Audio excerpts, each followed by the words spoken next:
পরমা আর অভ্র গাঁটছড়া খুলতে গিয়েই সমস্ত সত্যি জেনে গেল অভ্র। পরমা যখন নিজের ঘরে বসে কান্না করছিল ঠিক সেই মুহূর্তে পরমার মা বাবা সেখানে আসে। পরমার মা বলে, মা রে, তোর কিসের এত কষ্ট, তুই তো তোর নিজের ঘরে আছিস। কিন্তু পরমা বলে, মা মা আমার জীবনে কোনো সুখ নেই, আমি যেটা ভেবে বিয়ে করেছিলাম সেটা হয়নি।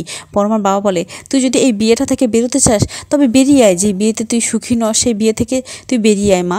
তখন দেখা যায় পরমা ভাবতে থাকে, অভ্র বলেছিল এই বিয়ে থেকে তোমার মুক্তি নেই, এটাই তোমার শাস্তি। সে মনে মনে খুব কষ্ট পায় আর বলতে থাকে, মা বাবা, আমি ভেবেছিলাম এই বিয়েটা করলে হয়তো আমি আদিত্যর কাছাকাছি থাকতে পারবো, কিন্তু না আমি সেটা করতে পারলাম না। জানো বাবা, জানো মা, ও সুদীপাকে বিয়ে করে অনেক ভালো আছে। আমার কিসে কষ্ট হয়, কিসে কী হয়, ও সেটাতে ওর কোনো মাথা ব্যথা নেই। ও আমাকে নিয়ে একটুও ভাবে না, ও অনেক ভালো আছে সুদীপাকে নিয়ে। ঠিক সেই মুহূর্তেই কিন্তু অভ্র ঘরে ঢুকতে গিয়ে সে সমস্ত কথা শুনতে পারে আর অবাক হয়ে যায় আর মনে মনে ভাবে, তার মানে পরমার মা বাবা এই সব সত্যি জানতো আর সেটা জেনে শুনেই ওরা এই বিয়েটা দিয়েছে। না, এর কোনো ক্ষমা হয় না। তখনই দেখা যায় অভ্র ঘরের মধ্যে ঢুকে আসে। অভ্রকে দেখে পরমার মা বাবা পরমা সবাই ভয় পেয়ে উঠে দাঁড়ায় আর অভ্র তাদের সামনে জোর গলায় বলতে থাকে, আপনারা সব জেনে বুঝে এমন একটা অন্যায় হতে দিলেন? কেন করলেন আমার জীবনটা এভাবে নষ্ট কেন করলেন?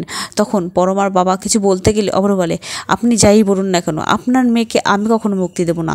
আমি একজন আর্মি মিলিটারি ম্যান, আমার সর্বস্ব পুঁজি দিয়ে আমি এই কেসটা লড়ে যাব, কিন্তু আমি কিছুতেই পরমাকে মুক্তি দেব না, পরমাকে ডিভোর্স দেব না। অন্যদিকে দেখা যায় সুদীপা আর আদিত্য যখন বাড়ি থেকে বেরো হবে মন্দিরের উদ্দেশ্যে, তারাও গাঁটছড়া খুলতে যাবে, তখনই বড়মা বলে, এই জামা কাপড়গুলো অভ্রর শ্বশুরবাড়িতে পাঠাতে হবে। অভ্র আর বড়মা চলে গেছে এইগুলো না নিয়ে।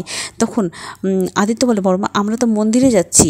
কিন্তু বড়মা বলে, তুমি তো এখন দেখছি মুখে মুখে কথা বলো, তোমার কতটা এবার সময় লাগবে? তখন সুদীপা বলে, আচ্ছা ঠিক আছে, আমরা দিয়ে আসবো, আগে মন্দিরে যাব, সেখানে বেশি সময় লাগবে না আমাদের, সেখান থেকেই আমরা পরমার ওখানে যাব। তারপরে দেখা যায় আদিত্য আর সুদীপা সেখান থেকে বেরিয়ে যায় আর মন্দিরে যাওয়া মাত্রই মন্দিরের পুরোহিত মানে সুদীপাকে দেখে বলতে থাকে, মা দীপা, তুই এসেছিস, আমি জানতাম তুই আবারও ফিরে আসবি। আর অন্যদিকে রূপা, সে কিন্তু তার মাকে পাগলের মতো খুঁজে বেড়াচ্ছে।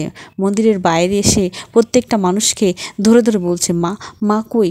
প্রত্যেকটা মানুষের মুখ দেখে বলছে, না তুমি তো আমার মা নয়, আমার মা কোথায়? তারপরে দেখা যায় সুদীপা আদিত্যর গাঁটছড়া খোলার জন্য পুরোহিতকে বলা হয়। আদিত্য বলে, আমাদের সাথে কেউ আসেনি, যা করার আপনিই করুন। তখন দেখা যায় তারা মন্দিরের ভিতরে বসে আর অন্যদিকে রূপা প্রত্যেকটা মানুষকে দেখছে তার মা কিনা। তো বন্ধুরা, এবার কি সুদীপা তার নিজের আসল পরিচয় জানতে চলেছে? সেটা জানতে হলে অবশ্যই আমার চ্যানেলটি সাবস্ক্রাইব করে আমার পাশে থাকো। ধন্যবাদ।